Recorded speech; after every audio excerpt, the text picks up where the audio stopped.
Bona tarda. Avui ens toca parlar del tema velocitats, velocidades. Sí, la velocitat és la distància entre el temps. Sí, distància entre temps igual a velocitat. Un quilòmetre igual a un minut igual a 60 quilòmetres per hora. Vale? És a dir, a 60 quilòmetres per hora, com que una hora té 60 minuts, anem a un quilòmetre per minut.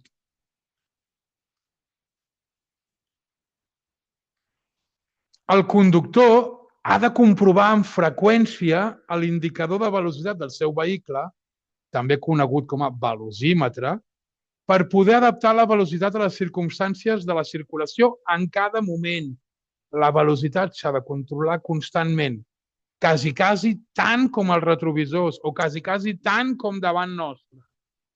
Són aquelles tres coses que hem d'anar mirant constantment. És cert que al principi, quan comenceu a fer pràctiques, veureu que us torneu una mica bojos controlant tot, però us hi acostumareu. Velocitat limitada és aquella imposada genèricament o de manera específica per determinats trams de la via. Sí? Velocitat genèrica és la velocitat corresponent a cada classe de via. És a dir, tenim un quadre que ens diu en autopistes aquesta velocitat, a carreteres convencionals aquesta, ¿vale? Aquesta velocitat teòrica de cada tipus de via, velocitat genèrica. Val? La velocitat específica o concreta és aquella que es fixa a través de les corresponents senyals. És a dir, si una autopista té una velocitat de 120, de genèrica, no vol dir que jo pugui anar sempre a 120. La velocitat específica o concreta serà la que marqui la senyal. I si en un tram posa 100, hauré d'anar a 100, velocitat específica. La velocitat excessiva és la velocitat que sobrepassa els límits especificats, establerts per les senyals o els màxims fixats per als diferents tipus de vies. Val? Després tenim velocitat anormalment reduïda. La velocitat anormalment reduïda és aquella velocitat inferior a la mínima permesa de la via. Si el màxim de la via és 120, la mínima de la via és la meitat, 60. Normalment la mínima és la meitat de la màxima. Sí? Tot el que sigui menys de la meitat de la màxima és velocitat anormalment reduïda. I velocitat inadequada és aquella velocitat que no s'adapti a les circumstàncies objectives de la circulació. Ficaré un cas molt exagerat perquè ho entengueu. Si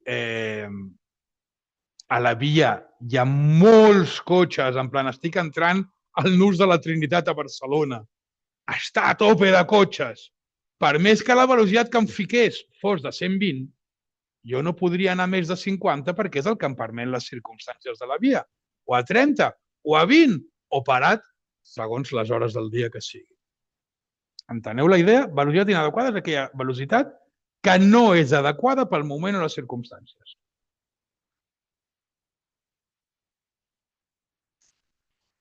Val.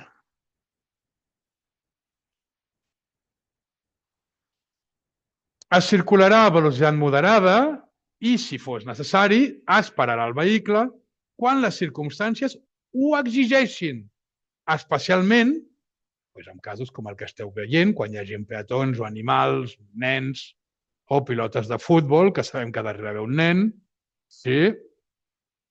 Si es tracta de nens, gent gran, persones amb la mobilitat reduïda o amb qualsevol tipus de problema, problemàtica, incapacitat, doncs més encara. També a l'aproximar-nos a un pas de ciclistes o a un pas de peatons o a qualsevol canyada o a qualsevol cosa que creui la carretera. Un stop, el que sigui. Ens preparem per si a cas. Fora de poblat, a l'acostar-te a vehicles que venen de cara, si el tram és estret, en el creuament amb altres vehicles, amb trams on, bueno, no sé, si ho podeu llegir, però és bastant obvi, quan hi hagi qualsevol cosa que ens pugui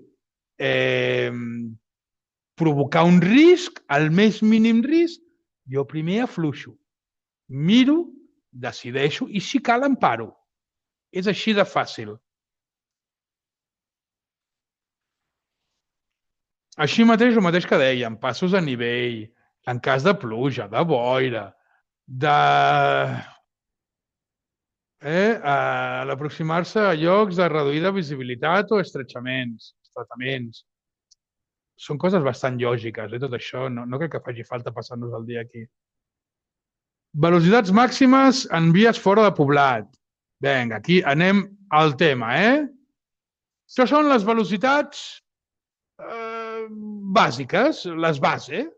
Sí, tenim 4 tipus de grups de vehicles, 4 tipus de grups de vehicles.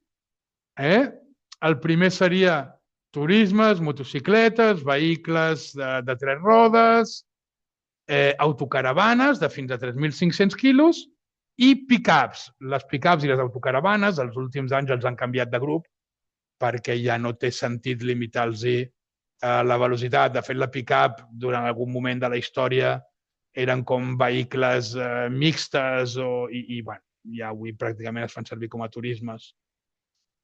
Vale. El segon grup serien autobusos derivats de turisme i vehicles mixtes. Sí?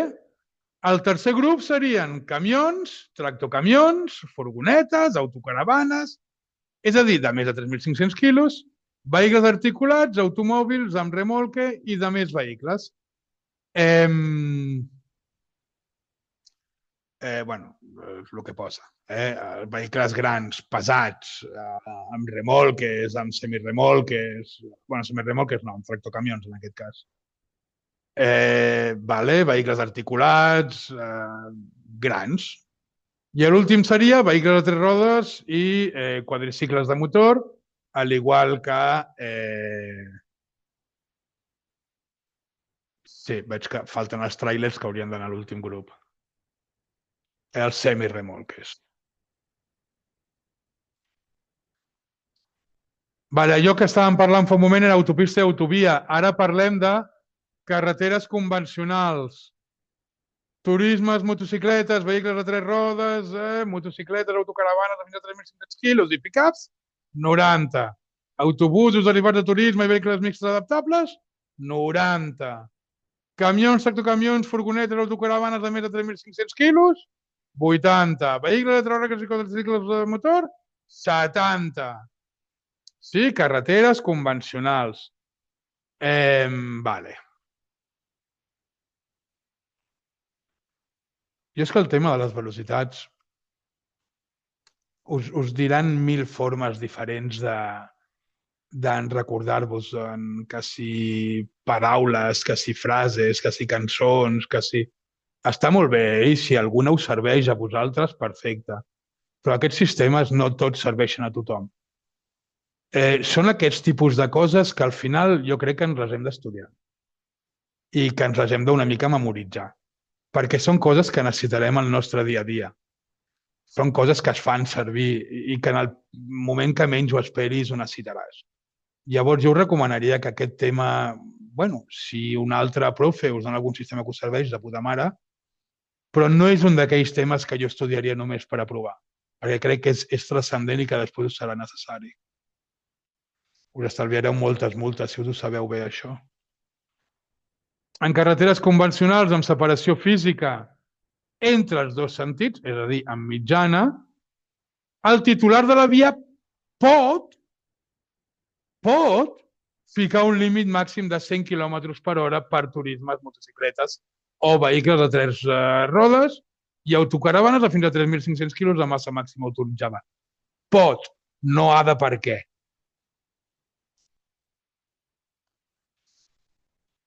Per als vehicles que realitzin transport escolar o de menors o de matèries perilloses, 10 km per hora menys a qualsevol de les coses que hem dit. Sí? 10 km per hora menys. Si és de matèries perilloses o transport escolar o de menors. En el suposat que en l'autobús vagin passatgers de peu i així estan autoritzats a fer-ho, i aquest autobús, per tant, no té cinturons de seguretat per tothom, la velocitat màxima en vies convencionals serà de 80 per l'autocar. En aquest cas no podrà anar a 100. Això només serà en casos d'autobús de línia regular, perquè els autocars no se'ls permet això. En una autopista i autovia es prohibeix que els vehicles de motor circulin a una velocitat inferior a 60 km per hora. Òbviament no pots anar a menys de la mínima. I en la resta de vehicles a una velocitat inferior a la meitat de la genèrica, assenyalada per caràcter general de vehicles de cada una d'elles, tot i que no circulin altres vehicles. Tot conductor que, per raons d'emergència, circuli per autopista i autovies a velocitat normalment reduïda, haurà d'abandonar-la per la primera sortida. En una autopista o autovia, a la que qualsevol cosa, tu no pots anar a 60, surt. I després et pares. Però intenta sortir com sigui. Quedar-te parat al meitat d'una autopista és molt perillós. I us ho diu algú que li ha passat. És molt perillós. Quan un vehicle no pot agafar la velocitat mínima exigida i detectem perill de que ens puguin impactar, s'hauria d'utilitzar durant la circulació les llums indicadores com a senyal d'emergència. Warnings, intermitent, els 4, a la vegada.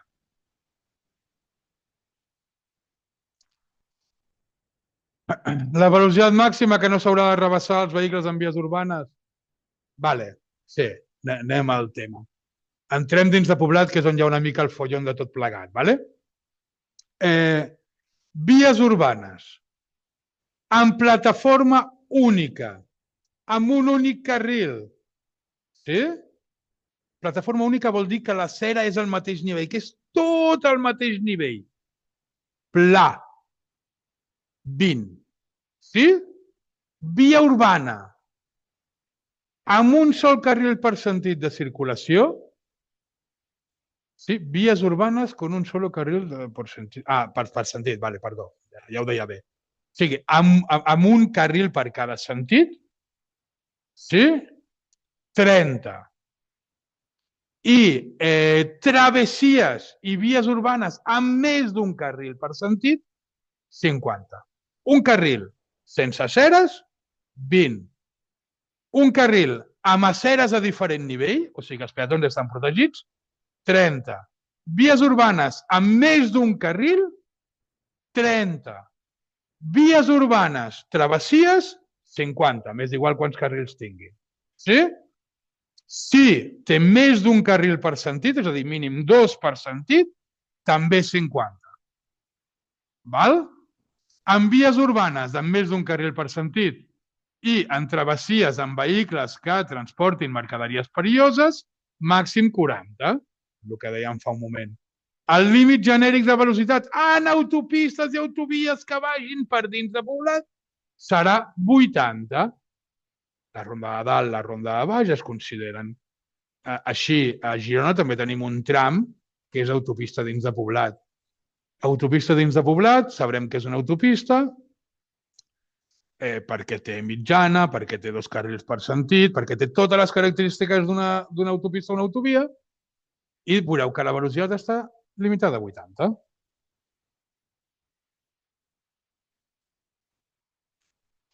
La velocitat màxima establerta amb caràcter general per les vies sense pavimentar, sí, dins o fora de poblat, 30 km per hora. El caminito de tierra de Tola. Com a norma general, la velocitat màxima que no ha de rebassar els vehicles especials és de 40 km per hora. Quan puguin desenvolupar una velocitat superior a 60 en pla, sí, la seva velocitat màxima serà de 70. Els vehicles especials que no tinguin llum de frenada, i portin un remolque o motocultors circularan com a màxim a 25 km per hora. Sí? Vehicles especials, com a norma, no han de rebassar 40. Si per construcció poden anar més ràpid de 60 perquè el vehicle pot, 70 màxim.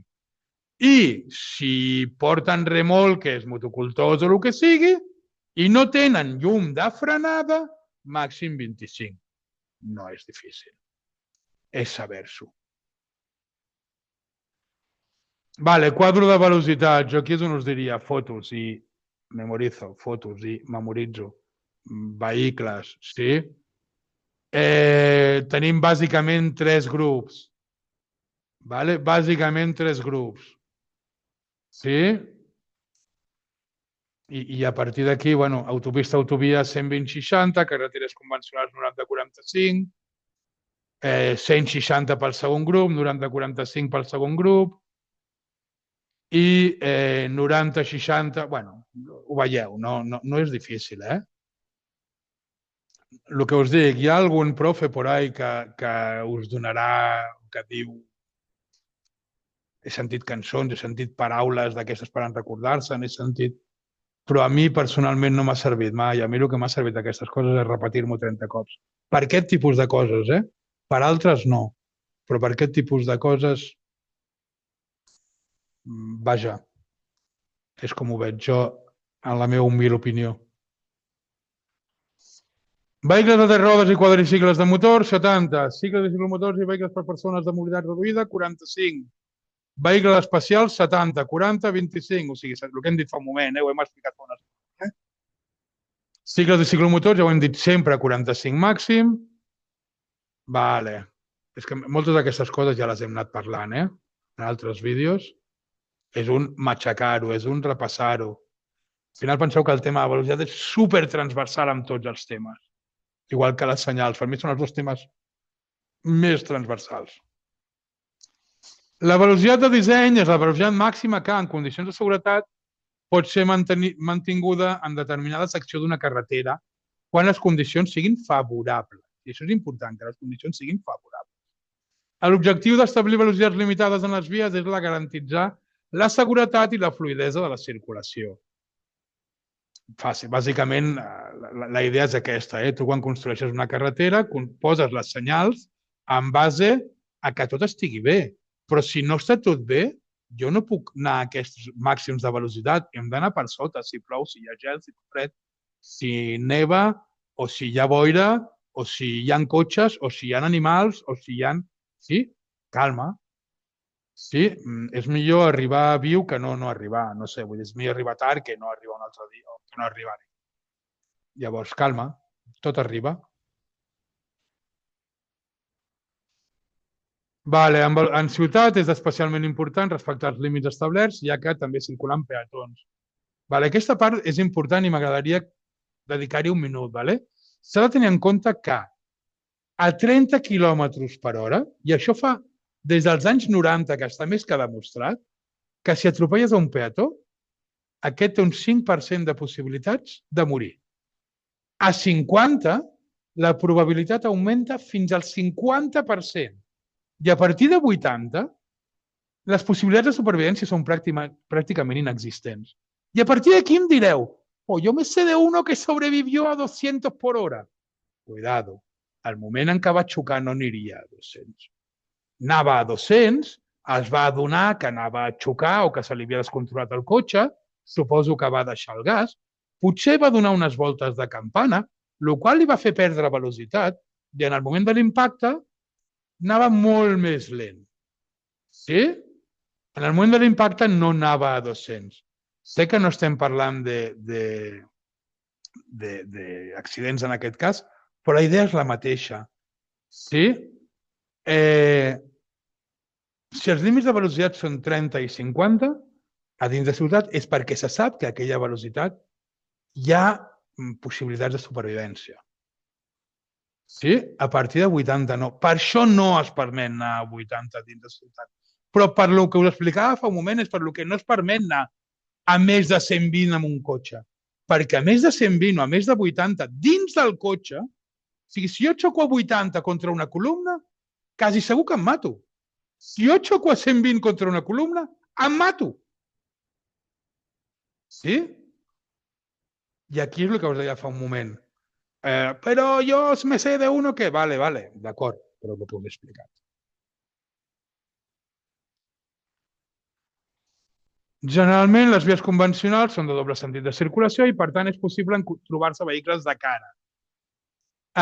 Les carreteres convencionals tenen un dels índexs més grans d'accident a tot el món i l'accident més habitual és l'impacte de cara. Per això intentem construir cada vegada més vies que vagin separats els dos sentits de circulació, perquè és molt habitual l'accident d'un contra l'altre de cara. I quan són dos accidents de cara, les velocitats es multipliquen perquè és la teva més la de l'altra. Per tant, l'impacte és molt més violent i molt més mortal. Sí? A l'autopista, tot i que vas més ràpid, hi ha menys accidents perquè no hi ha vehicles que vinguin de cara, hi ha menys distraccions, menys coses que et puguin alterar i al final, si tens un accident com que l'espai és molt més gran, normalment tens algun lloc per on sortir, tot i que tots hem vist vídeos terribles, però hi ha menys accidents greus que en aquestes carreteres convencionals. Aquestes vies són més segures, el que us he dit fa un moment, ¿vale?